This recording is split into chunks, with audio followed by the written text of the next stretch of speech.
জিলাপিটা দেখতেছুন না, এটা আমরা মসজিদে দিয়েছি একজন কাইতা একটু নেমেছি তুই আল্লাহ ভাগ্য মিলাইছি লাস্টে দেখেছি বুঝলি জিলাপিটা প্রতিদিন যে তুই খান লাগবো নতুন খান লাগবো মসজিদের জিলাপি ভাই এত স্বাদ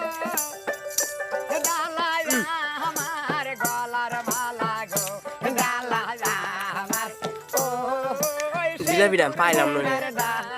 লাস্টে গেছি বুঝলি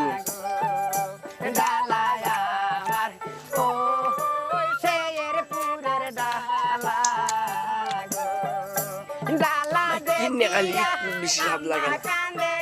ইমন স্বাদ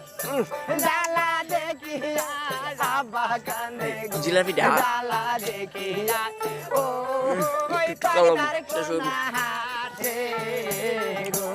মানে ইমন মজা লাগতেছে